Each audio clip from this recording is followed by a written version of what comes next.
الحمد لله رب العالمين صلى الله وسلم وبارك على نبينا محمد وعلى آله وأصحابه أجمعين وأشهد أن لا إله إلا الله وحده لا شريك له وأشهد أن محمدا عبد الله ورسوله صلى الله عليه وعلى آله وصحبه وسلم تسليما كثيرا أما بعد فهذا اليوم هو الثالث من شهر رمضان عام 1436 من هجرة النبي صلى الله عليه وسلم. بين أيدينا رسالة عظيمة لإمام عظيم وهو الإمام أحمد بن حنبل أحمد بن محمد بن حنبل أحمد بن حنبل بن محمد الشيباني رحمه الله تعالى. فنقرأ هذه الرسالة مستعينين بالله عز وجل ونعتمد على شرح العلامة الشيخ أحمد بن يحيى النجمي رحمه الله، ونسأل الله عز وجل أن يرزقنا الإخلاص وأن يبارك فينا ويعيننا على العمل بما نتعلم إنه على كل شيء قدير. Nous sommes le 20 juin 2015. À partir de ce jour, nous allons, Inch'Allah, entamer l'étude et la lecture de cet écrit magnifique et bénéfique de l'immense savant, l'imam Ahmad ibn Hanbal, rahimahullah ta'ala, intitulé Usul al-Sunnah, les fondements de la Sunna.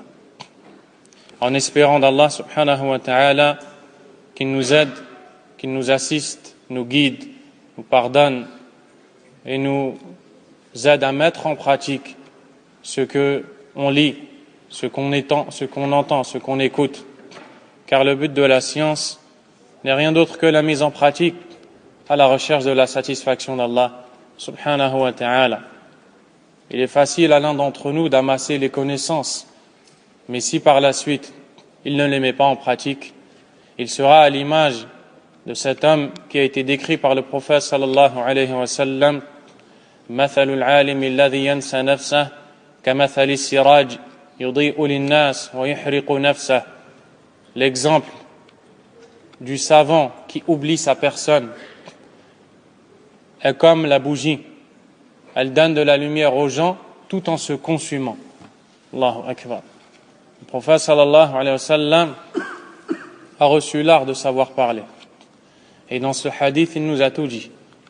Et on demande à Allah de nous guider dans la mise en pratique. Et nous allons nous appuyer sur le commentaire du savant de la Sunna, de cette montagne de science, l'imam al-Sheikh Najmi rahimahullah ta'ala. Nous allons voir un bref aperçu sur la vie de cet homme, l'imam al-Najmi rahimahullah. Quant à l'imam Ahmad rahimahullah, on a déjà fait une conférence il y a 15 jours où on s'est étalé sur les récits de la vie de l'imam Ahmad rahimahullah, notamment l'endurance dont il a fait preuve devant la tentation où les gouverneurs de l'État nommés Abbasites, Ad-Dawla al-Abbasiyya, l'ont forcé à dire que le Coran est créé et qu'il n'est pas la parole d'Allah Azza wa Jal. Al-Mu'tazila, ces innovateurs égarés et égareurs. Et on a vu que l'imam Ahmad rahimahullah a été endurant, tout ceci dans le but de faire triompher la sunna.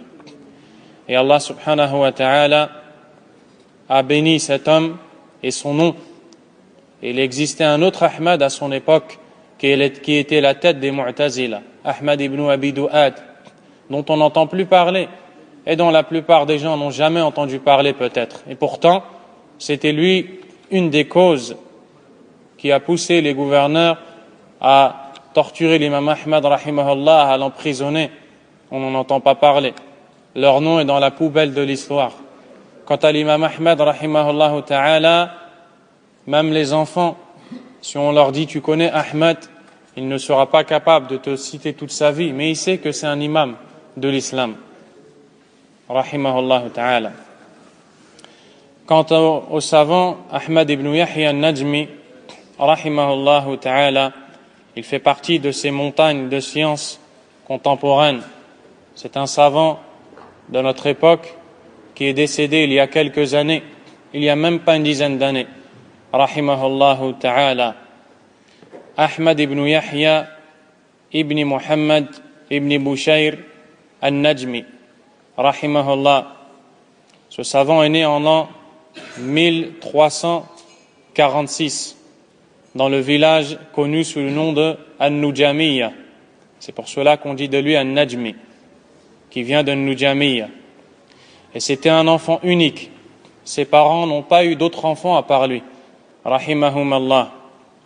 Et ils ont fait un vœu, ils ont formulé un vœu à Allah Azza wa Jal, où ils se sont engagés devant Allah à lui donner une bonne éducation et à ne pas lui faire perdre son temps avec les choses futiles de ce bas monde.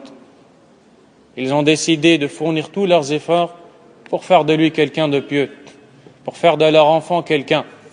Et c'est comme ça que doit être le parent en réalité. Il doit viser haut avec son enfant et ne pas se contenter de quelque chose de simple, mais il doit viser beaucoup plus haut, le maximum.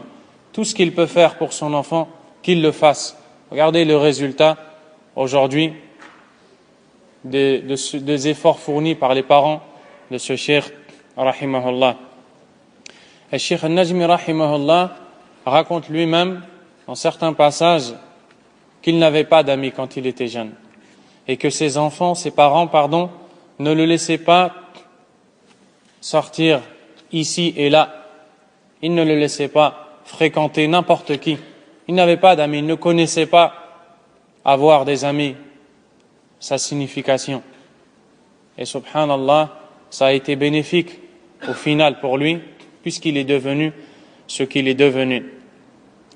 Et il a commencé ses études, rahimahullah, en prenant de la science du cheikh qu'on appelle Al-Mujaddid, le rénovateur ou le revivificateur, l'imam Abdullah ibn Muhammad al-Qar'awi, rahimahullah ta'ala, qui lui était issu de la région du Najd. Lorsque l'on dit la région du Najd, on entend par là les villes avoisinantes de la ville de Riyad, la capitale actuelle de l'Arabie. Quant à lui, il était originaire de la région de Jazan, où d'ailleurs se trouvait également l'allama al-Sheikh Zayd al-Matrali, rahimahullah, et d'autres parmi ces savants de la sunna.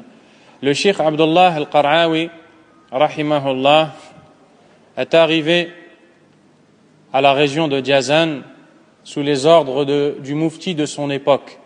Et le mufti de son époque était Muhammad ibn Ibrahim al-Sheikh, alayhi rahmatullah, un des petits-enfants du Sheikh Muhammad ibn Abdul Wahhab, rahimahullah, l'auteur de Kitab al-Tawhid, des trois fondements et autres.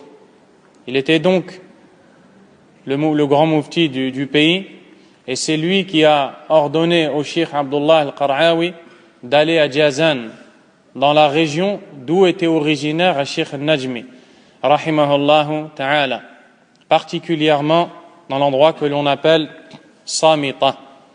Et c'est là-bas qu'il s'est arrêté, où il a ouvert, le Sheikh al-Qar'awi, il a ouvert ce qu'on appelle al-Madrasa al-Salafiyya, l'école salafiyya, où ils éduquaient les gens sur les fondements de la voie des pieux prédécesseurs. Et Cheikh al-Najmi, rahimahullah, a pu, par la grâce d'Allah, se rendre auprès du savant al-Qar'awi pour étudier. Et ceci en compagnie de ses deux oncles paternels, le Cheikh Hussein ibn Muhammad al-Najmi et le Cheikh Hassan ibn Muhammad al-Najmi, rahimahumallah.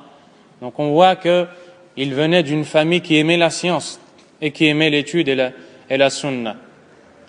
En compagnie de ses deux oncles paternels, il se rendait chez le Cheikh al-Qar'awi, rahimahullah, pour prendre de lui la science. Et ceci à partir de l'an 1360 de l'Hégire. Puis, il a pu prendre beaucoup de sciences de la part ou de son professeur, rahimahullah ta'ala. Puis il s'est assis avec lui plus souvent et de manière plus régulière, et il s'est approfondi dans les connaissances. Il a étudié de lui les livres connus comme Al-Usul al-Thalatha, les 3 fondements. Il a pris de lui Al-Tajwid, la manière de réciter le Coran, Al-Tafsir, l'explication du Coran, Usul al-Tafsir, les fondements du Tafsir, les sciences du Coran. Il a pris de lui l'histoire islamique, la langue arabe et beaucoup d'autres shirs. Tout comme il a lu aussi sur son shir Abdullah al-Qar'awi, Kitab al-Tawhid, al-Aqidah al-Tahawiyya, avec le sharh de son propre shir. Il a lu aussi Bulugh al-Maram, la réalisation du but, ce livre de hadith compilé dans les règles de la jurisprudence, al-Bayquniyya wa Nukhbatul Fikr, ces livres dans la terminologie du hadith et beaucoup d'autres choses encore. Et ici on voit que les savants de la sunna n'ont été savants qu'en passant par ces étapes-là. Quelles sont ces étapes? Al-Usul al-Thalatha, Kitab al-Tawhid, les bases de la religion, les bases du Tawhid.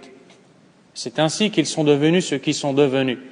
Quant à ceux parmi ceux qui prétendent être des prêcheurs, mais font fuir les gens de ces livres bénis, en réalité, ils les font fuir d'Allah subhanahu wa ta'ala. Ils les éloignent d'Allah azza wa jal. Car personne ne deviendra savant, connaisseur, si ce n'est en passant par le respect des étapes. Et la première étape, c'est de prendre les bases dans la science. C'est ainsi qu'Allah azza wa jal a favorisé ces hommes en leur donnant un milieu où il y a la science et les savants, et en mettant dans leur cœur l'amour de la science, en leur donnant des parents qui les éduquent sur l'amour de la science. Il avait tout, rahimahullah, pour réussir et pour devenir le savant qu'il est devenu. Ensuite, il est devenu enseignant sous les ordres de son cheikh al-Qar'awi dans l'école de son village al-Nujamiyya, et il y a enseigné, et ceci à partir de l'an 1367, rahimahullahu ta'ala. Il est aussi devenu l'imam de son quartier. Il est devenu l'imam, c'est lui qui prononçait les discours du vendredi, rahimahullahu ta'ala, ceci jusqu'à l'an 1373 de l'Hégire. Et au début de l'année 1374, ce qu'on appelle Al-Ma'had al-Ilmi, le centre d'études de sciences dans la région de Samita, a été ouvert et il fut désigné comme professeur et enseignant dans cette école. Puis il a continué l'enseignement et l'apprentissage dans cette école jusqu'à ce qu'il a demandé à être retiré de ses fonctions, rahimahullah, puis il a passé tout son temps dans l'appel à Allah azza wa jal.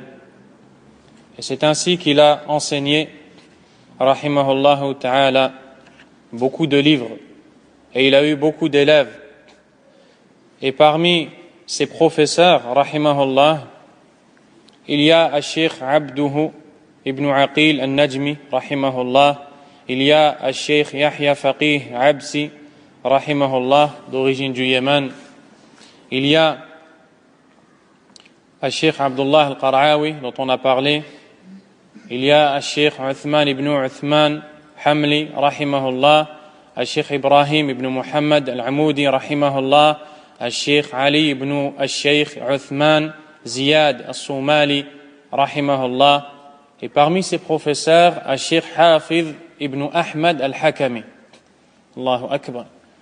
Et al-Sheikh al-Hakami est l'auteur de nombreux ouvrages dans la croyance, parmi lesquels le livre connu, A'lamus Sunnatil Manshura, les jalons déployés de la sunna, et qui est connu sous l'autre titre, Mi'ata Su'alin wa Jawabin fil Aqida, 200 questions et réponses dans la croyance, aussi l'auteur des vers poétiques, des vers de poésie, Sullam al-Usul ila ilm al-Usul, et d'autres. Aussi, il a étudié chez le cheikh Mohammed ibn Ibrahim al-Sheikh, rahimahullah ta'ala, qui lui était l'enseignant du cheikh Ibn Baz, rahimahullah. Puis il a étudié chez al-Sheikh Abdul Aziz ibn Baz, rahimahullah ta'ala. Donc on voit qu'ici on ne parle pas de n'importe qui parmi les gens. On parle d'une montagne de science, d'une montagne de la sunna, qui a étudié chez des montagnes et qui a fait sortir des montagnes comme élèves. Et voici quelques-uns de ses élèves. L'honorable savant, notre bien-aimé Cheikh Rabi' ibn Hadi al-Madkhali, hafidhahullah ta'ala, qu'Allah le préserve et le récompense, qu'Allah le guérisse et préserve cet homme. Aussi, Al-Allama Zayd ibn Muhammad ibn Hadi al-Madkhali, qui est mort cette année, rahimahullah ta'ala. Aussi, le grand savant de Médine, Al-Sheikh Ali ibn Nasir Faqihi, hafidhahullah, qui lui est vivant. Il enseigne dans la mosquée du prophète, sallallahu alayhi wa sallam. Aussi, le Cheikh, l'honorable Cheikh Muhammad ibn Hadi al-Madkhali, hafidhahullah, qui est vivant jusqu'à notre époque et qui enseigne dans une mosquée dans la ville de Médine.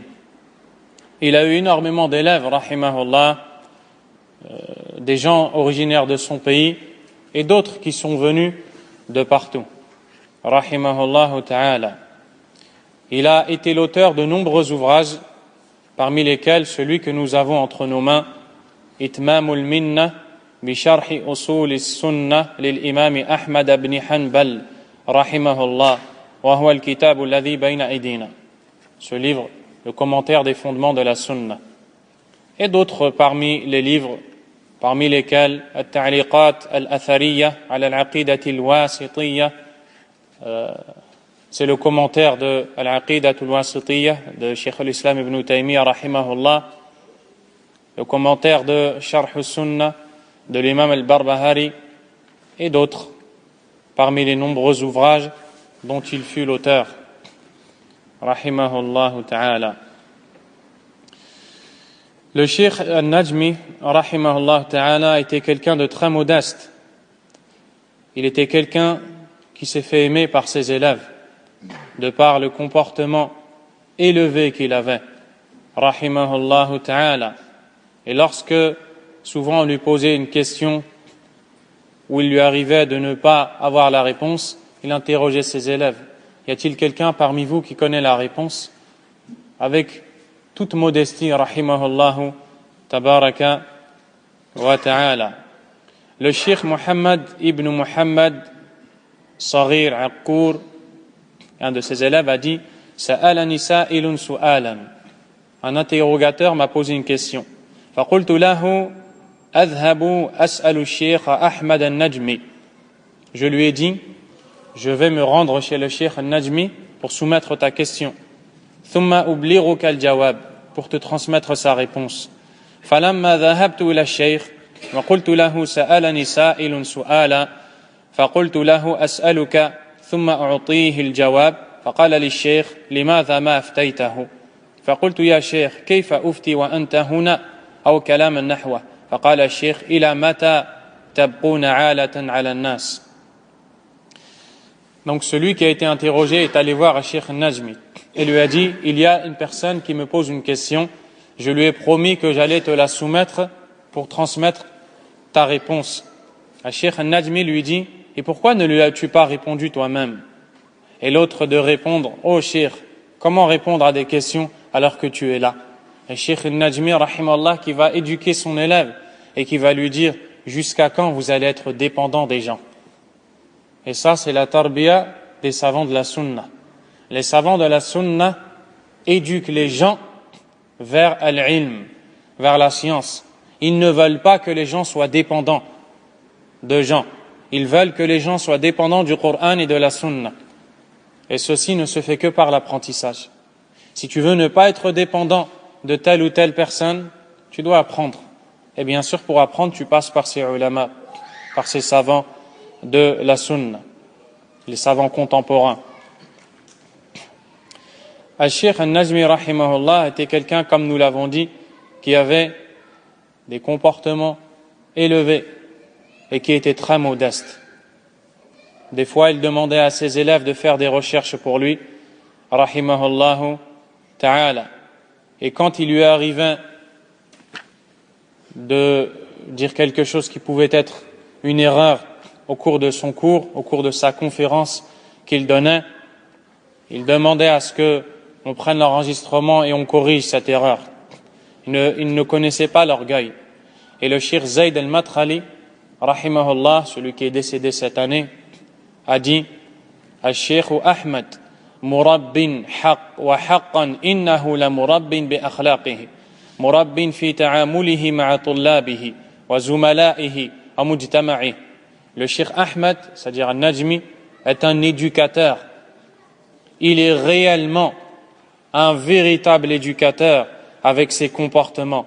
Il est un éducateur avec la conduite qu'il a avec ses étudiants, avec ses camarades et avec la société dans laquelle il vivait, rahimahullahu ta'ala.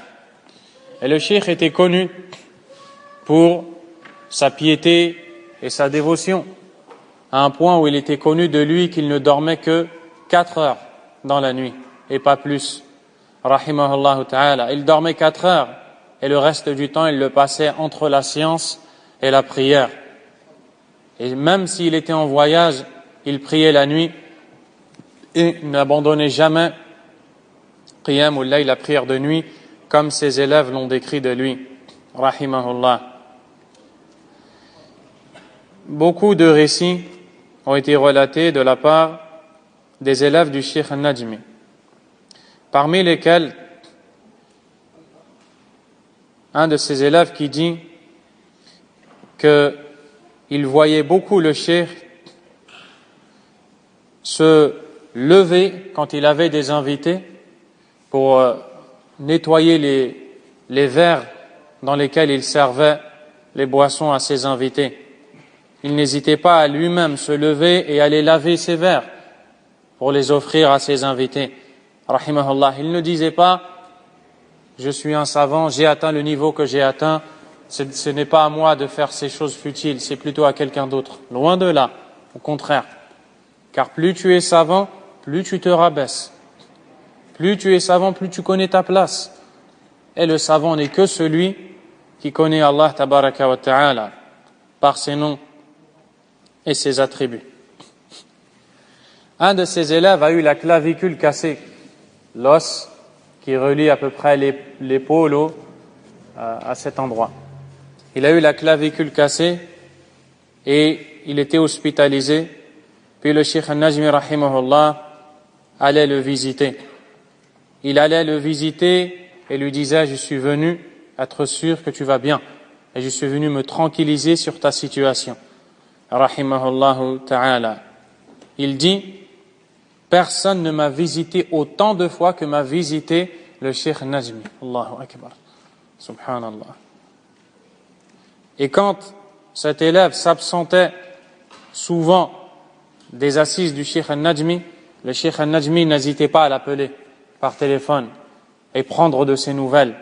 Et lui disait Ma ra'aynaka bil ams, asa ma khallaf. J'espère que tu ne t'es pas absenté pour rien, on ne te voit plus, on ne te voit plus, on ne t'a pas vu hier. Et beaucoup d'autres récits encore. C'était quelqu'un qui aimait la science, rahimahullah. Et c'est le Cheikh Abdul Aziz ibn Baz, son cheikh et le mufti, et le savant connu de la sunna, qui justement lui a donné la fonction de mufti du sud de l'Arabie. C'est pour cela qu'il est connu sous cette appellation mufti al-Janoub, le mufti du sud de l'Arabie. Et être mufti, ce n'est pas rien. Ce n'est pas rien, car c'est prendre la place de celui qui valide ce qu'Allah a légiféré ou ce qu'Allah a interdit. C'est celui qui va parler au nom d'Allah tabaraka wa ta'ala, qui va répondre aux questions, qui va émettre des avis dans la religion d'Allah. Et c'est le Cheikh Ibn Baz rahimahullah qui lui a donné cette fonction, car il l'a jugé apte rahimahullah ta'ala. Le Cheikh Zaid al-Madkhali a dit ما عرفت الشيخ أحمد رحمه الله إلا وهو يعلم وينشر ويدعو إلى الله. Je n'ai jamais connu le Cheikh Ahmed dans d'autres situations que celle de l'enseignement et de la prédication, de l'appel à Allah subhanahu wa ta'ala. Beaucoup de récits sont rapportés par ses élèves, rahimahullah ta'ala. Le Cheikh était quelqu'un de très généreux avec ses élèves, avec ses invités. Et il était quelqu'un qui ne demandait pas aux gens, ne tendait pas sa main, et ne montrait pas aux autres le besoin qu'il avait, rahimahullah ta'ala. Il appelait ses amis, ses élèves, ses invités pour prendre de leurs nouvelles, rahimahullah ta'ala. Al-Cheikh Mohammed ibn Hadi al-Madkhali, hafidhahullah, le savant de Médine, a raconté que le Cheikh al-Najmi, rahimahullah, a eu un accident de voiture, suite auquel il s'est cassé un membre, donc il était plâtré. Et le Cheikh Mohammed se rendait chez son Cheikh Ahmed al-Najmi pour prendre de lui la science, rahimahullah, alors qu'il était encore avec ses pansements, rahimahullah. Al-Cheikh al-Najmi, comme nous l'avons dit, n'était pas quelqu'un qui demandait aux gens. Il n'attendait rien d'autrui.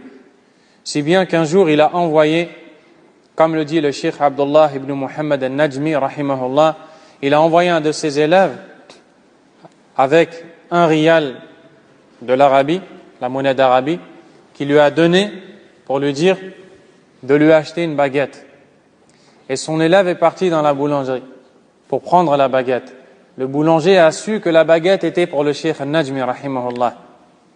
Il lui a dit, prends et ne me donne pas son argent. Dis-lui que j'en ai pas besoin. Le Cheikh al-Najmi, rahimahullah, reçoit cette baguette, mais le riyal avec. Il dit, va tout de suite dans cette boulangerie. Et dis-lui que soit il prend le riyal, soit il reprend sa baguette. Ils étaient éduqués dans la fierté. Ils ne demandaient pas aux gens. Ils ne demandaient pas. J'ai de l'argent, je paye. Rahimahullah ta'ala. Un de ses élèves a reçu la visite d'une personne pendant la prière ou après la prière du Eid al-Fitr, après Ramadan. Et cet homme avait avec lui 5000 riyals. Et il voulait les offrir au cheikh, mais connaissait le cheikh. Le cheikh n'accepte pas. Donc il est allé voir un élève du cheikh pour lui donner. Et pour lui dire, tiens, donne-les au cheikh pour qu'il s'en serve dans l'adoration d'Allah et dans ce qui lui sera utile. Son élève a dit, je ne les prends pas. L'élève connaît le cheikh aussi. Il dit, je ne les prends pas jusqu'à ce que je lui demande son avis. Il est allé voir le cheikh et lui a dit, voici quelqu'un qui veut t'offrir 5000 riyals. Et il dit que tu pourras les utiliser, etc. Le cheikh rahimahullah ta'ala a dit, in kana yuriduha li fa ana walhamdulillah bi khair wa lam yaqbalha. Si c'est pour moi qu'il veut donner ces 5000 riyals, qu'il sache que je suis dans une très bonne situation. C'est-à-dire j'en ai pas besoin. Et peut-être qu'il en avait besoin, rahimahullah ta'ala. Il ne les a pas acceptés. Il était connu dans son suivi de la sunna. Il était connu dans sa défense de la sunna. Il n'hésitait pas quand il voyait la moindre innovation ou même les innovateurs à rejeter cette innovation avec les preuves du Coran et la sunna, à réfuter les innovateurs et s'il fallait mettre en garde contre eux et s'il fallait citer leur nom dans le souci de conseiller la communauté et de préserver la communauté du mal de ceux qui altèrent les textes et qui donnent une mauvaise compréhension en égarant la masse des musulmans. Walhamdulillah. Il était quelqu'un qui suivait les janaiz, rahimahullahu ta'ala. Il suivait les prières mortuaires et il allait, le convoi funéraire, et il participait à l'enterrement. Al-Cheikh Mohammed ibn Hadi, rahimahullah, le décrit et dit qu'il n'abandonnait jamais les prières du duha, les prières de la matinée. Et à chaque fois qu'il allait le voir, à cette heure-là, il le trouvait en train de prier ses prières. Il suivait la sunna, même dans son apparence. Et le Cheikh Mohammed, hafidhahullah, dit que le Cheikh An-Najmi, rahimahullah, a toujours eu du henné sur sa barbe, car il fait partie de la sunna de teindre la barbe avec du henné, al-henna. Et ceci jusqu'avant sa mort. Quand il était hospitalisé et qu'il ne pouvait plus le faire, alors on voyait la blancheur des poils de sa barbe, rahimahullahu ta'ala. Le vendredi, il priait dans la première rak'a, suratul sajda, et dans la deuxième, suratul insan. Et ceci fait partie de la sunna. C'est une sunna qui a été oubliée ou négligée par beaucoup de ceux qui dirigent les prières. Rahimahullahu ta'ala. Le cheikh est décédé en l'an 1429, à 10h30 du matin, alors qu'il était hospitalisé dans la ville de Riyad. Rahimahullahu ta'ala. Ceci après avoir longuement souffert. Alayhi rahmatullahi ta'ala. Et d'ailleurs, je me souviens que peu avant sa mort, lorsqu'il était encore à l'hôpital, le fils du Cheikh Zayd al-Madkhali raconte, le fils du Cheikh Zayd, hafidhahullah, raconte qu'il est allé visiter al Cheikh An-Najmi à l'hôpital, alayhi rahmatullah. Et al Cheikh An-Najmi était allongé et disait au fils du Cheikh Zayd: qui est cet homme en blanc à côté de moi? Et le Cheikh Zayd disait: de qui est-ce que tu parles? Il n'y a personne ici. Puis un jour, il est reparti le visiter, et le fils du Cheikh Zayd lui dit: y a-t-il l'homme dont tu m'as parlé? Parce qu'entre-temps, il est allé voir son père, à Cheikh Zayd, et Cheikh Zayd, rahimahullah, a dit à cette époque: on espère que c'est un ange. Et quand il est retourné le visiter, il lui a dit: où est cet homme dont tu parles?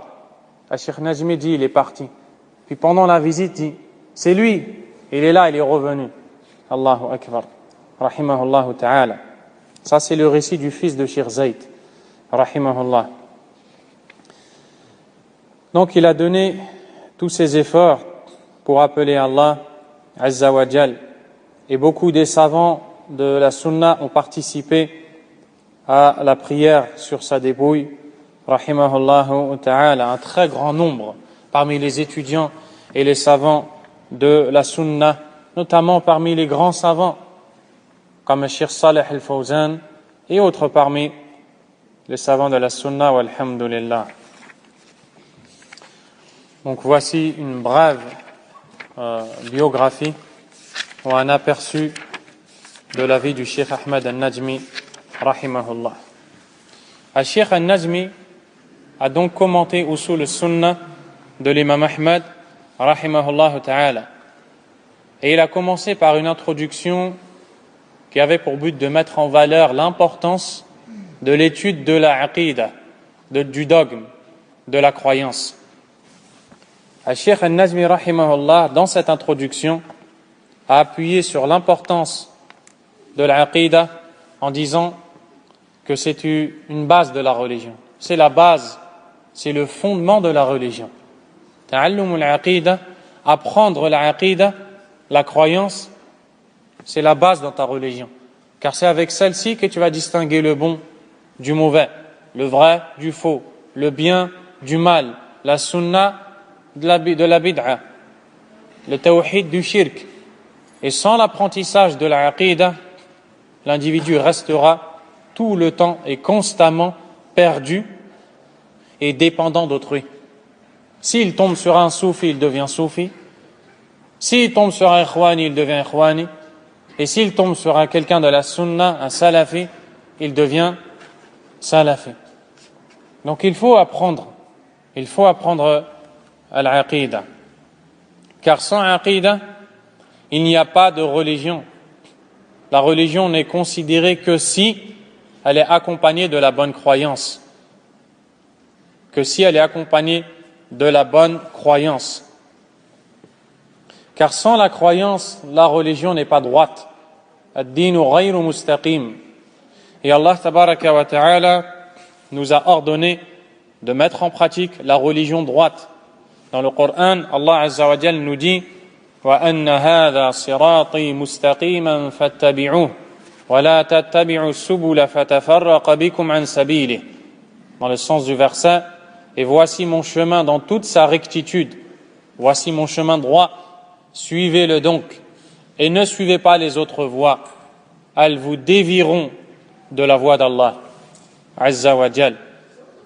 Allah tabaraka wa ta'ala a vanté les mérites de ceux qui ont suivi le droit chemin en disant Innal ladhina qalu rabbuna Allah thumma istaqamu tatanazzalu alayhimul malaikatu alla takhafu wa la tahzanu wa abshiru bil jannati allati kuntum tu'adun nahnu awliya'ukum fil hayati ad-dunya wa fil akhirah wa lakum fiha ma tashtahi anfusukum wa lakum fiha ma tad'un nuzulan min ghafurir rahim.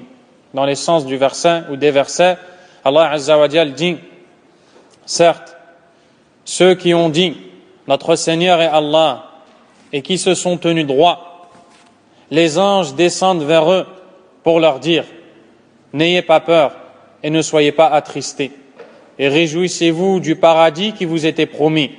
Nous sommes vos alliés dans ce bas monde et dans l'au-delà. Vous aurez, c'est-à-dire au paradis, tout ce que vos âmes désireront et tout ce que vous souhaiterez avoir. Ceci est un accueil de la part du grand pardonneur, du très miséricordieux, subhanahu wa ta'ala. On retrouve dans le tafsir de ce verset, notamment celui de l'imam Sa'di rahimahullah, qu'il s'agit ici du moment de l'agonie, lorsque l'âme va se séparer du corps, quand l'individu est en train de mourir. Celui qui disait Rabbun Allah et qui se tenait droit, donc c'est celui qui avait la bonne croyance vis-à-vis d'Allah azza wa jal et qui se tenait droit, qui suivait la sunna du prophète sallallahu alayhi wa sallam, les anges viendront à ce moment-là lui dire ne t'inquiète pas, ne sois pas apeuré et ne sois pas attristé, ne sois pas apeuré par rapport à ce que tu vas rencontrer comme situation, par rapport à ton jugement, par rapport à ce qu'il adviendra de toi après la mort, ne sois pas apeuré. Et ne sois pas attristé par rapport à ce que tu as laissé dans ce bas monde. Tes enfants, ton épouse, ta famille, Allah azza wa jal s'occupera d'eux, subhanahu wa ta'ala. Puis Allah azza wa jal informe qu'il est l'allié de ces gens-là et qu'ils auront au paradis tout ce que leur âme souhaitera avoir. Quelle est la cause de toutes ces choses-là? Al-aqidatu sahiha wal-istiqama ala sunnah. La bonne croyance et la droiture dans la sunna. Allah subhanahu wa ta'ala a mis en garde son serviteur et messager, sallallahu alayhi wa sallam, également la communauté du prophète, sallallahu alayhi wa sallam, en leur disant ثُمَّ جَعَلْنَاكَ عَلَى شَرِيعَةٍ مِنَ الْأَمْرِ فَاتَّبِعْهَا وَلَا تَتَّبِعْ أَهْوَاءَ الَّذِينَ لَا يَعْلَمُونَ إِنَّهُمْ لَنْ يُغْنُوا عَنْكَ مِنَ اللَّهِ شَيْئًا وَإِنَّ الظَّالِمِينَ بَعْضُهُمْ أَوْلِيَاءُ بَعْضٍ وَاللَّهُ وَلِيُّ الْمُتَّقِينَ. Dans le sens du verset, Allah azza wa jal dit puis nous t'avons donné une législation. Nous t'avons donné une législation selon notre ordre. Suis-la donc et ne suis pas les passions de ceux qui ignorent, car ils ne te seront d'aucune utilité devant Allah. Et les injustes sont alliés les uns des autres. Et Allah est l'allié des pieux, subhanahu wa ta'ala. Al-Sheikh Al-Najmi commente ce verset en disant تضمنت هذه الآية أمرا باتباع الشريعة ونهيا عن اتباع غيرها. Ce verset nous montre l'obligation de suivre la législation d'Allah Azza wa Jal, le Coran et la Sunna, et nous interdit de suivre autre que sa législation. ممن يدعون إلى غير سبيل الله, comme ceux qui appellent à autre que la voie d'Allah Azza wa Jal. وأخبر الله عز وجل أن المتمسكين بدينه والمتبعين لشريعته المستقيمين عليها أنهم أولياء الله. Allah nous informe que ceux qui s'accrochent à sa religion, qui suivent sa législation avec droiture, sont les alliés d'Allah. Wallahu waliyuhum. Et Allah aussi est leur allié. Amma ashabu subul al-kharija an sabilihi wa tarikati lahu fa inna ba'dahum awliya'u ba'd. Quant à ceux qui suivent les autres voies, il parle des innovateurs, ceux qui suivent les autres voies et délaissent cette voie qu'Allah nous a ordonné de suivre, ces gens-là sont alliés les uns les autres. وَلَيْسَ لَهُم مِّنْ وِلَايَةِ اللَّهِ شَيْءٍ. Et ils n'ont aucune part de l'alliance avec Allah Azza wa Jal. وهذا يتضمن أن يؤخذ بكتاب الله لأنه هو الأصل ويؤخذ بسنة رسول الله صلى الله عليه وسلم لأنها المفسرة لكتاب الله ويؤخذ بما كان عليه رسول الله صلى الله عليه وسلم وما كان عليه أصحابه من بعده. Ce verset implique forcément que l'on doit prendre comme source le Coran, qui est la base d'ailleurs dans notre religion. La sunna aussi, comme vous allez voir dans le livre qu'on va étudier, l'importance de la sunna et le lien qu'elle a avec le Coran, et que ce sont deux sources indissociables et inséparables, car la sunna explique le Coran, tout comme on doit suivre la voie sur laquelle étaient les compagnons radiyallahu anhum. Allah subhanahu wa ta'ala dit aussi dans l'autre verset فَاسْتَمْسِكْ بِالَّذِي أُوحِيَ إِلَيْكَ إِنَّكَ عَلَى صِرَاطٍ مُسْتَقِيمٍ. Allahu Akbar. Dans le sens du verset, il dit à son prophète sallallahu alayhi wa sallam, cramponne-toi fortement à ce qui t'a été révélé, car certes, tu es dans un droit chemin. Donc ici, on nous demande de nous cramponner à la révélation divine, au livre d'Allah Azza wa Jal, à la sunna du prophète sallallahu alayhi wa sallam, et ceci est le droit chemin. Quant à ceux qui se cramponnent à autre et suivent autre que cette voie, ils sont voués à la perdition, jusqu'à ce qu'ils reviennent à Allah subhanahu wa ta'ala. Et le prophète sallallahu alayhi wa sallam a dit, dans le hadith qui est rapporté par Abu Daoud, selon Abu Huraira, et rapporté par l'imam at-Tirmidhi rahimahullah, selon Abdullah ibn Umar radiyallahu anhuma, hadith qui est jugé authentique par l'imam al-Albani rahimahullah, connu sous le nom de hadith ou l'iftiraq, le hadith de la division, que beaucoup de gens n'aiment pas entendre, alors que c'est une parole du prophète sallallahu alayhi wa sallam. Et seul celui qui a une maladie dans le cœur n'aime pas entendre une parole du prophète sallallahu alayhi wa sallam. Le prophète a dit, iftaraqat al-yahudu ala 71 firqa.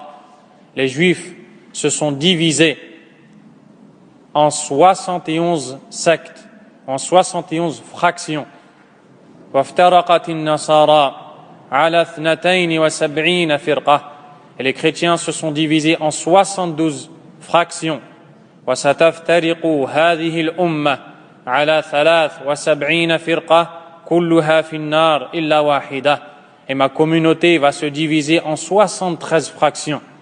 Elles entreront toutes dans le feu, excepté une. قالوا من هم يا رسول الله.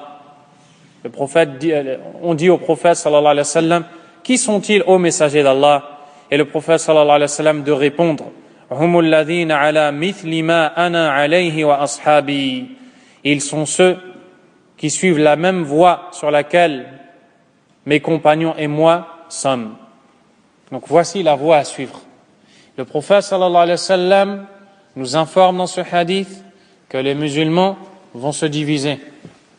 Chacun va comprendre à sa façon et chacun va donner l'interprétation qu'il juge bonne, mais sans revenir au texte. À ce moment, qu'est-ce qu'il faut faire?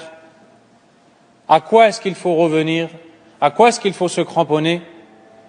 À la voix des sahaba radiyallahu ta'ala anhum et aussi ceux qui les ont suivis dans l'excellence. Al-Sheikh al-Najmi rahimahullah a dit, on ne peut obtenir le salut, le secours ou la préservation qu'en suivant le livre d'Allah Azza wa Jal, la sunna du prophète sallallahu alayhi wa sallam, et la voie des compagnons radiyallahu ta'ala anhum. Et ce sont ces gens-là que l'on a appelés Ahlul Athar, les gens du Athar. Al-Athar, c'est-à-dire le récit. Ça peut être le hadith, ça peut être la parole des compagnons radiyallahu ta'ala anhum. Et c'est eux qu'on appelle Ahlul Athar. Al-Sheikh al-Najmi a dit, on les appelle aussi Ashabul Hadith, Ahlul Hadith, les adeptes, les partisans du hadith, ceux qui, parmi les pieux prédécesseurs, ont voyagé et n'ont pas hésité à traverser les contrées les plus éloignées pour entendre les hadiths, pour les compiler, afin qu'ils soient à portée de main aujourd'hui, dans les livres qu'on ouvre facilement. Ahlul Athar sont les gens de la Sunna. Al-Sheikh al-Najmi rahimahullah ta'ala a dit que ce sont ces gens-là qu'il faut suivre. Car on ne peut connaître le bon ou le mauvais, la Sunna ou l'innovation, qu'en passant par le hadith. Et ce sont ces gens-là qui nous ont transmis le hadith et les textes. Ahlul Hadith, les partisans du hadith, sont ceux qui défendent le haqq quand les gens s'égarent, ceux qui s'y cramponnent quand les gens l'abandonnent. Et l'imam Ahmad ibn Hanbal, rahimahullahu ta'ala, a dit, il lam yakun ahlul hadith awliya Allah fala adri manhum. L'imam al-Hakim a rapporté que l'imam Ahmad, rahimahullah, a été interrogé sur le sens du hadith où le prophète sallallahu alayhi wa sallam a dit, la yazalu nasun min ummati mansurin la yadurruhum man khadalahum hatta taqum as-sa'ah. Il ne cessera d'exister une partie de ma communauté qui sera secourue, c'est-à-dire qui sera tout le temps dans la vérité. Même si la plupart des gens s'égarent, même si la plupart des gens innovent, même si la plupart des gens contredisent la sunna, il ne cessera d'exister une partie de la communauté, aussi infime soit-elle, accrochée à la sunna du prophète sallallahu alayhi wa sallam. Quelqu'un a dit à l'imam Ahmad rahimahullah, de qui est-ce qu'il s'agit ici? Et l'imam Ahmad a dit, il lam takun hadhihi at-ta'ifatu al-mansura ashab al-hadith fala adri man hum. Si cette partie de la communauté qui est décrite comme étant secourue ne représente pas les partisans du hadith, je ne sais pas qui ils sont alors. Également, ce sont ceux vers qui on devra revenir quand l'ignorance se répandra. Et l'imam al-Bukhari rahimahullah rapporte, selon Abdullah ibn Amr ibn al-As radiyallahu anhuma, qui dit, le prophète sallallahu alayhi wa sallam a dit, inna Allah la yaqbidhu al-ilma intiza'an yantazi'uhu min al-ibad. Allah n'enlève pas la science de ses serviteurs en l'arrachant de leur poitrine. Walakin yaqbidhu al-ilma biqabdhi al-ulama. Mais il retire la science en donnant la mort aux savants, en reprenant les âmes des savants. Hatta idha lam yubqi alima ittakhadha an-nas ru'usan juhala. Jusqu'au moment où il ne laissera plus un savant, les gens iront suivre des têtes ignorantes. Fasu'ilu, elles seront interrogées, ces ignorants seront interrogés. Que va-t-il se passer? Fa'aftau bi ghayri ilm. Elles émettront des avis religieux, elles donneront des réponses religieuses sans connaissance. Fadallu wa adallu. Elles s'égareront et égareront autrui. Si on n'est pas dans cette époque, Allahu a'lam, quand est-ce que cette époque viendra? On est en plein dedans. Les savants de la sunna meurent les uns après les autres. Et maintenant, le savant de la sunna, pour le commun des musulmans, c'est le premier qu'il voit dans la chaîne télé. Donc il allume la télé et il voit quelqu'un qui dit Alhamdulillah wa salatu wa salamu ala rasulillah, qala Allah, qala rasulullah. Et il se dit Hada huwa al-alim. C'est lui le savant. Ikhwani, soufi. Et il se met à suivre des gens qui sont adeptes de sectes et qui n'ont rien à voir avec la sunna du prophète sallallahu alayhi wa sallam, simplement parce qu'ils passent à la télé. Al-Sheikh Al-Najmi rahimahullah, j'en suis sûr que la plupart de vous ne connaissez pas son visage, n'est-ce pas? Naam. Et pourtant, il est ce qu'il est. Alors qu'il se peut que beaucoup d'entre vous connaissez les visages de gens qui sont dans l'égarement et qui n'ont rien à voir avec la sunna. Donc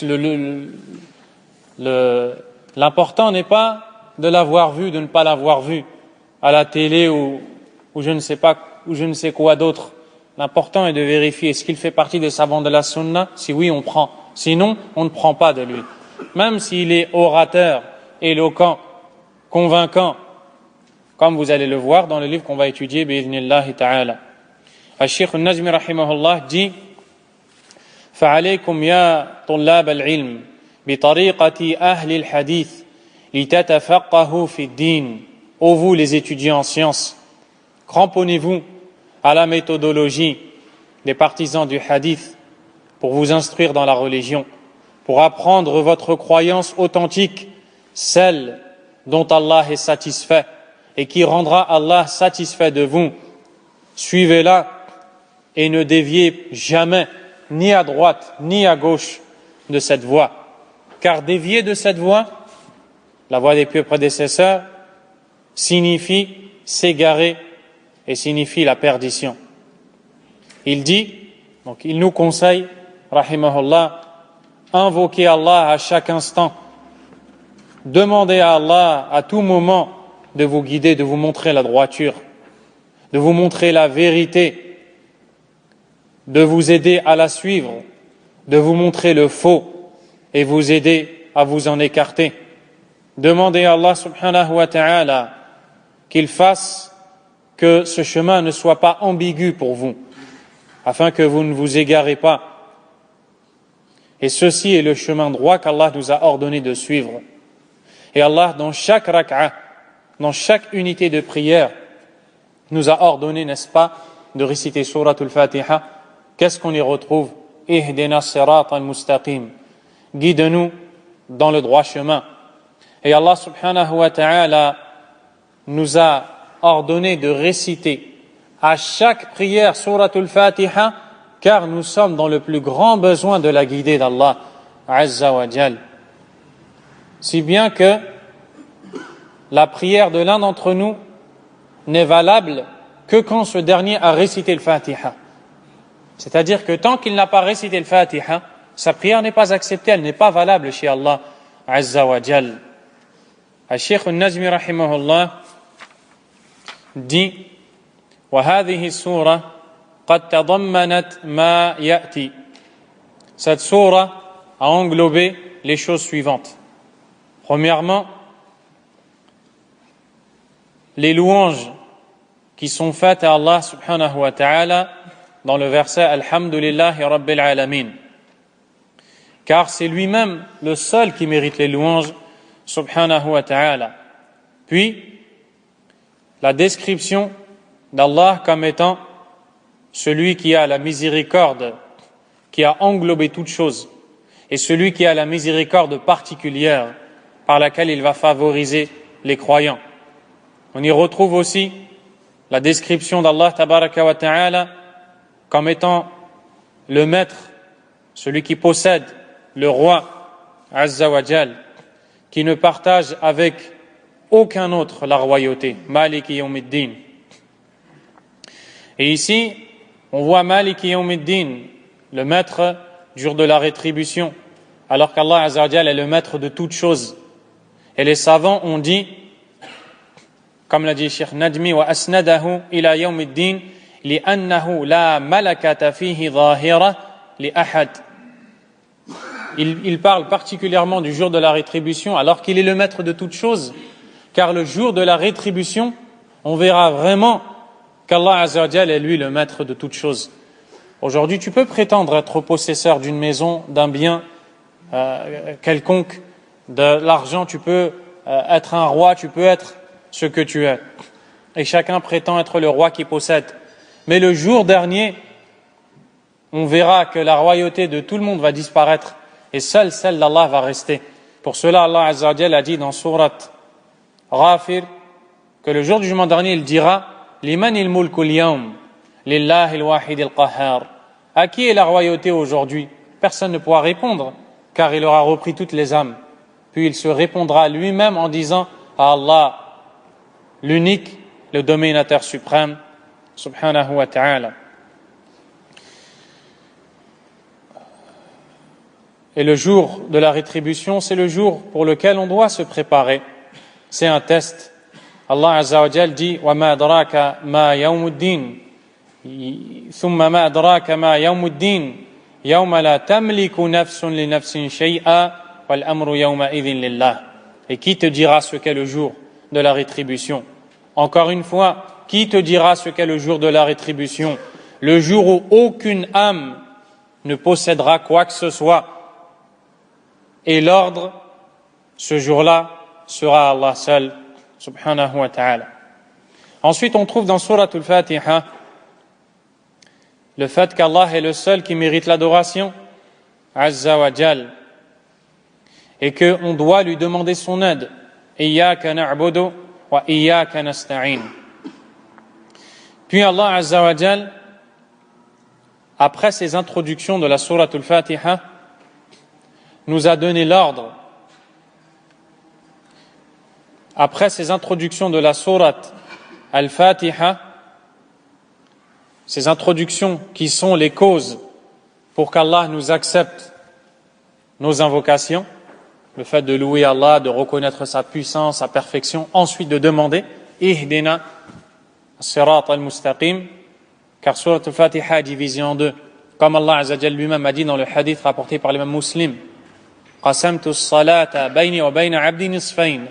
J'ai divisé la prière entre moi et mon serviteur en deux. La première partie, c'est celle jusqu'à wa iyyaka na'budu. Et à partir de wa iyyaka nasta'in, ce sont des demandes que le serviteur fait à Allah Azza wa Jal.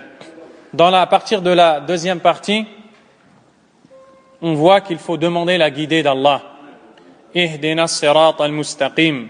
Puis Allah a décrit ce droit chemin, guide-nous dans le droit chemin, comme étant sirat alladhina an'amta alayhim ghayril maghdubi alayhim waladdallin.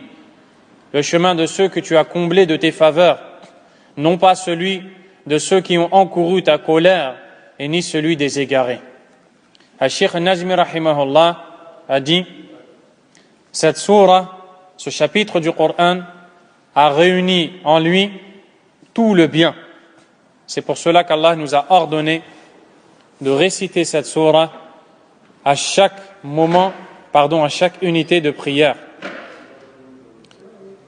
Al-Sheikh nous dit, on doit attirer notre attention sur un point important, c'est que as-sirat al-mustaqim, le droit chemin dont nous parlons, si nous voulons le connaître, il nous faut obligatoirement revenir au Coran et à son explication par al-athar.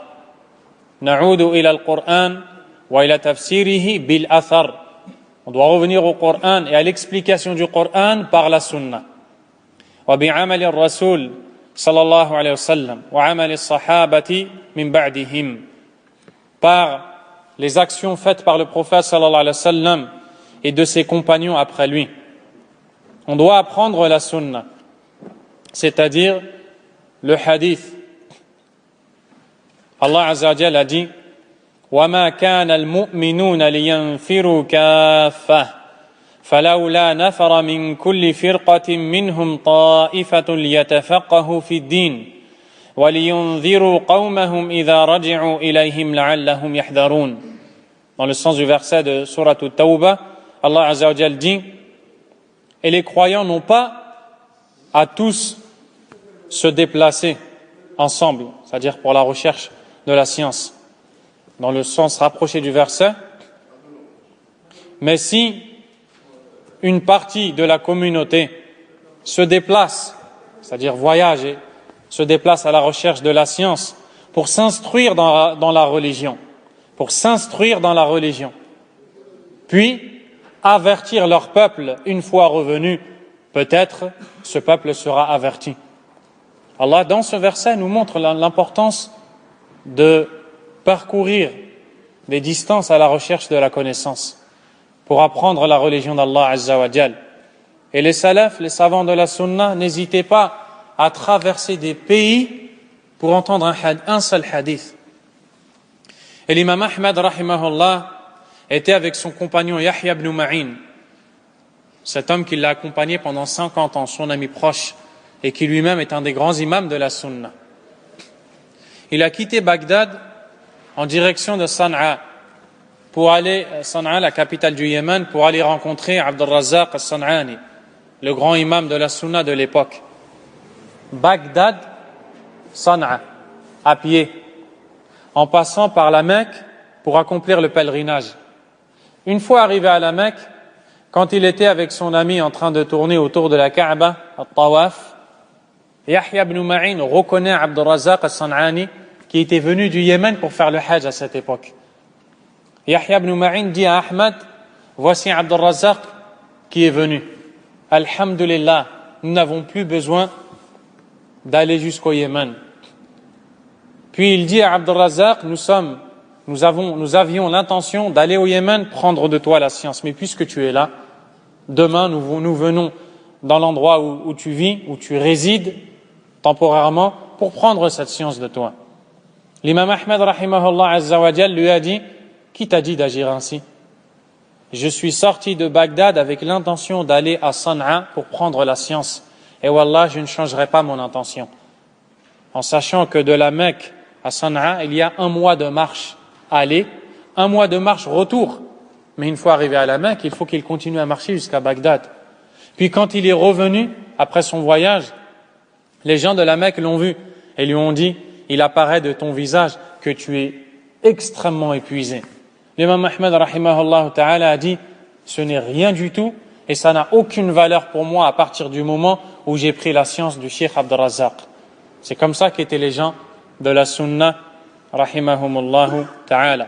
Et pour plus de détails, vous pouvez revenir à la conférence qu'on a donnée sur la vie de l'imam Ahmad qui est diffusée sur le site La Voie Droite. Donc, pour connaître ce droit chemin, il faut revenir au Coran, il faut revenir à la sunna, il faut revenir à la voie des khulafa, les califes bien guidés, Abu Bakr, Omar, Uthman, Ali, au sujet desquels le prophète sallallahu alayhi wa sallam nous dit فَعَلَيْكُمْ بِسُنَّتِي وَسُنَّةِ الْخُلَفَاءِ الرَّاشِدِينَ الْمَهْدِيِّينَ مِنْ بَعْدِي عَضُّوا عَلَيْهَا بِالنَّوَاجِذِ. Cramponnez-vous donc à ma sunna et à celle de mes califes bien guidés, bien orientés après moi. Mordez-y avec vos molaires. Sallallahu alayhi wa sallam. Pour s'instruire dans la religion d'Allah et connaître les règles de la religion d'Allah, pour connaître la bonne croyance, c'est seulement ce chemin-là qu'il faut suivre et rien d'autre. Seulement ce chemin-là est le chemin de personne d'autre et pour rien au monde ne suivre autre chose que ça. Le prophète sallallahu alayhi wa sallam a dit Man yuridillahu bihi khayra yufaqihu fi ddin. Rapporté par l'imam Bukhari et Muslim selon Muawiyah, celui à qui Allah veut du bien, il l'instruit dans la religion. Aussi, celui qui apprend la religion, celui qui apprend les hadiths, qui les mémorise, les comprend et les transmet comme il les a mémorisés, va gagner cette récompense dont a parlé le prophète sallallahu alayhi wa sallam. Le hadith est rapporté par l'imam Ahmad et autres, selon Jubayr ibn Mut'im radiyallahu anhu. Le prophète sallallahu alayhi wa sallam a dit نَضَّرَ اللَّهُ امْرَأً سَمِعَ مَقَالَتِي فَوَعَاهَا ثُمَّ أَدَّاهَا إِلَى مَنْ لَمْ يَسْمَعْهَا. Qu'Allah fasse resplendir le visage de celui qui entend mes propos, qui les comprend et les transmet à celui qui ne les a pas entendus. Ici, c'est le mérite de talabul ilm, le mérite de la recherche et de la science. Voici le mérite. Tu viens, tu étudies, tu écoutes le hadith, tu le mémorises, le comprends et tu le transmets aux gens. Et Allah tabaraka wa ta'ala fera resplendir ton visage. Aussi l'imam Muslim rahimahullah a rapporté selon Abu Huraira le hadith qui est très célèbre. Il est dans les recueils des 40 hadiths de Nawawi. Majtama'a قوم في بيت من بيوت الله يتلون كتاب الله ويتدارسونه فيما بينهم إلا نزلت عليهم السكينة وغشيتهم الرحمة وحفتهم الملائكة وذكرهم الله في من عنده. Pas un peuple ne se réunit dans une des maisons d'Allah pour lire son livre, l'étudier entre eux, sans que la quiétude ne descende sur eux, la miséricorde ne les enveloppe, les anges ne les entourent, et Allah les évoque auprès des anges qui sont auprès de lui. Les meilleures assises de ta vie, majalis ou talab al-ilm, les assises de la recherche et de la science. Toi le miskin, toi le faible, le pauvre, le besogneux, dont seul Allah Azza wa Jal connaît les péchés. Tu viens t'asseoir dans ces assises, tu viens écouter le Coran, la Sunna, à la recherche du droit chemin, as-sirat al-mustaqim. Allah tabaraka wa ta'ala fait resplendir ton visage. Allah subhanahu wa ta'ala te fait miséricorde. Il parle de toi pendant que toi tu parles de lui. La ilaha illallah, subhanallah. Il parle de toi pendant que tu parles de lui. Donc c'est l'introduction qu'a donné le Cheikh Al-Najmi rahimahullah pour encourager les jeunes et les moins jeunes à l'étude de la religion d'Allah subhanahu wa ta'ala. Et à partir du prochain cours, Inch'Allah, on entre dans le commentaire de Usul al-Sunnah bi'idhnillahi ta'ala. Pourquoi étudier Usul al-Sunnah? L'imam al-Cheikh al-Najmi vous a donné les réponses. Et dans notre époque, on voit que beaucoup de gens sont perdus. On voit que beaucoup de jeunes sont perdus dans le manhaj, dans la méthodologie. Ils ne savent pas qui suivre, ils ne savent pas qui écouter. Ils pensent que quelqu'un dit sunna, c'est garanti qu'il est dans la sunna. Ils pensent que quelqu'un dit pieux prédécesseur, c'est garanti qu'il est dans la voie. Puis quand ce dernier s'égare et que il est critiqué par les gens de science qui sont aptes à le faire, les gens disent pourquoi il est critiqué. Là, akhi, c'est la question, tu dois la retourner vers toi. Pourquoi tu n'apprends pas ta religion? Pourquoi tu n'apprends pas les fondements de la sunna? Deuxième chose, on voit aussi beaucoup de nouveaux jeunes qui arrivent, qui sont encore frais. Ils entrent dans la religion et leur shir, c'est Internet. Tu vois qui devient tabliri, tu vois qui devient soufi, tu vois qui devient ikhwani, tu vois qui devient khariji. Et 3 mois après son repentir, il juge tout le monde de mécréants. Il juge les ulama de la sunna d'innovateurs et de mécréants, alors qu'il ne sait toujours pas prononcer correctement les lettres de la langue arabe. Car il ne sait pas ce que c'est la sunna. Il ne sait pas. Il est livré à lui-même devant les écrans et il zappe d'une chaîne à une autre ou d'une vidéo à une autre et il nourrit son cœur de poison. Aussi, pourquoi apprendre ces choses-là? Car les prêcheurs du faux sont nombreux. Ils viennent et ils enjolivent leurs paroles avec des hadiths. Il te dit, Qala Rasulullah sallallahu alayhi wa sallam, Na'am, le prophète a dit, mais est-ce qu'il a mis en pratique comme toi tu fais? Qu'est-ce qui va te permettre de distinguer le vrai du faux? C'est de comprendre ces fondements-là. C'est ça qui va faire que tu vas être épargné de l'égarement. C'est ça qui va faire que tu vas te protéger. C'est pour cela que les ouvrages comme celui-ci, Usul al-Sunnah, font partie des ouvrages les plus bénéfiques pour le musulman sunni, le musulman qui veut suivre la sunna. Et pour tout musulman d'ailleurs qui veut suivre le chemin d'Allah, subhanahu wa ta'ala. On commencera l'étude la semaine prochaine, incha'Allah ta'ala. Subhanakallahumma wa bihamdik. Ashhadu an la ilaha illa ant. Astaghfiruka wa atubu ilayk. Sallallahu wa sallam wa baraka ala nabiyyina Muhammadin wa ala alihi wa ashabihi ajma'in.